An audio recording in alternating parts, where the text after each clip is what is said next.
नमस्कार मित्रों, मैं हूं आपके साथ अशोक वर्मा। आप देख रहे हैं टीवी 20 न्यूज। बने रहिए हमारे साथ। अब खबरों की करते हैं शुरुआत। आजमगढ़ जिले के माध्यमिक शिक्षकों ने अपनी लंबित समस्याओं को लेकर शिक्षा विभाग के खिलाफ नाराजगी जताई है। शिक्षकों का कहना है कि उनके प्राण खातों में एनपीएस कटौती का आधुनिकीकरण नहीं हो पा रहा है, जिससे आक्रोश व्याप्त है। साथ ही जिन शिक्षकों को पुरानी पेंशन योजना में शामिल किया गया है, उनकी एनपीएस की जमा राशि अब तक जीपीएस खाते में ट्रांसफर नहीं की गई है, जबकि इस पर समय अनुसार ब्याज लगाकर अद्यतन करना आवश्यक है। उत्तर प्रदेश माध्यमिक शिक्षक संघ की प्रमुख मांगों में से एक सिटीजन चार्टर को शिक्षा निदेशक ने पहले ही स्वीकृति दे दी है, लेकिन जिला विद्यालय निरीक्षक आजमगढ़ द्वारा इसका अब तक अनुपालन क्यों नहीं किया गया है। संघ ने चेतावनी दी है कि यदि तत्काल कार्रवाई नहीं हुई तो निर्धारित तिथि से धरना शुरू किया जाएगा।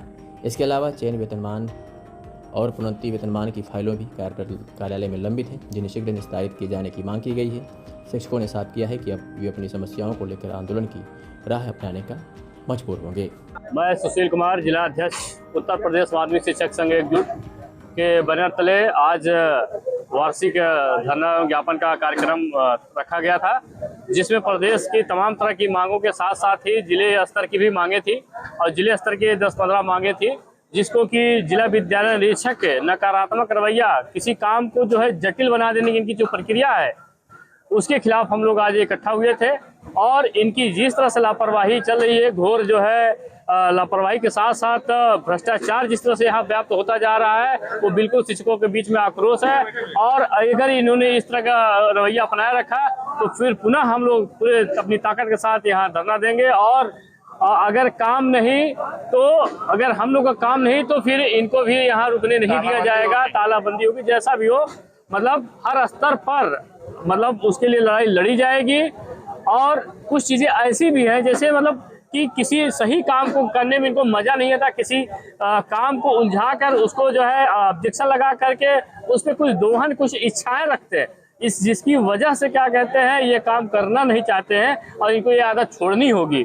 अगर ये आदतें नहीं छोड़ेंगे तो इसके गंभीर परिणाम भुगतने पड़ेंगे। भ्रष्टाचार की सर बात कर रहे हैं क्या आप लोग? अक्सर सभी टीचरों के तमाम टीचरों के माध्यम से सुनने को आता है, क्योंकि मैं जिले का जिला अध्यक्ष हूँ, तो तमाम टीचर आके मुझसे बताते हैं कि इस तरह के यह काम करते हैं।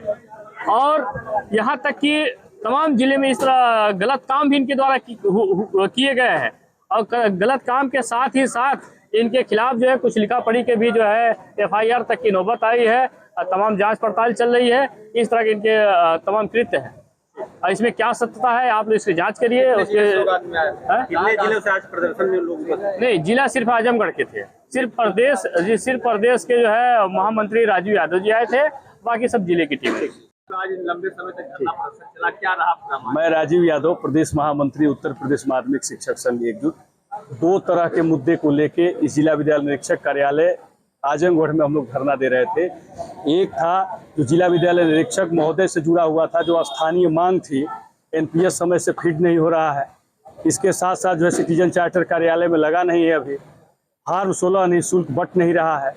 तमाम शिक्षकों का चयन वेतनमान, एरियर, प्रोन्नत वेतनमान कार्यालय में लंबित है। पदोन्नति के मामला लंबित है। अनावश्यक विलंब किया जा रहा है और कहीं न कहीं ये निंदनीय है। समय से पूरा हो। अगर कोई चाहता है कि हम लोग अपनी नौकरी समय से जाएं, समय से करें, विद इन टाइम अपना सारा कोर्स पूरा करें, तो हम लोग भी ये उम्मीद रखते हैं कि हमारे में किसी भी प्रकार की कोई पत्रावली कार्यालय इस कार्यालय में आ रही है वो भी समय से पूरी हो। एक चीज़ क्लियर कट मैं आपके माध्यम से प्रदेश के सभी अधिकारियों को एक निर्देश दे रहा हूँ, निवेदन कर रहा हूँ, चाहे निर्देश समझिए, कोई अपने आप को भगवान न समझे। इस धरती का कोई भगवान नहीं है, चाहे कोई शिक्षक है, परिचारक है, जिला विद्यालय निरीक्षक है या शिक्षा निदेशक है, हर व्यक्ति नौकरी कर रहा है।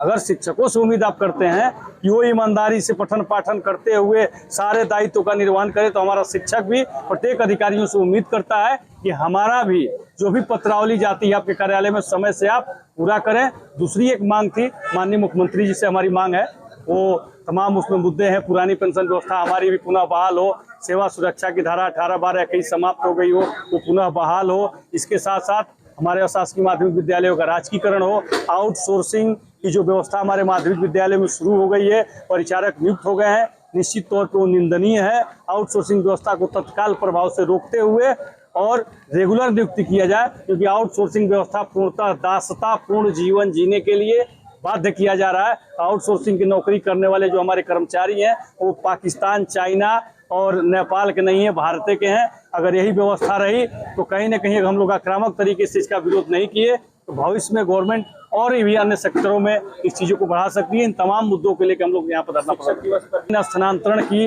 पत्रावली शिक्षा निदेशक कार्यालय में लगभग 1700-1800 के आसपास पड़ी हुई है और उसके बाद भी स्थानांतरण नहीं हो रहा है। विधिवत विधि विधान के तहत, प्रक्रिया के तहत यहाँ से फाइल वहाँ पे गई हुई है। डीआईएस अग्रसारित किए, जेडी किए, 2-2 प्रबंधक उसको एनओसी दिए और 2-2 डीआईएस, 2-2 जेडी अग्रसारित किए, डायरेक्टर साहब के पास गई तो निश्चित तौर पे वो मुद्दा वहाँ पे तत्काल प्रभाव से हल होना चाहिए। लगातार हम लोगों ने 3-4 दिन धरना भी दिया, दिन रात धरना दिया। जिस तरह से विधानसभा चल रही थी 24 घंटे की, उसी तरीके से हम लोग भी लगातार दिन रात अपना धरना चलाए।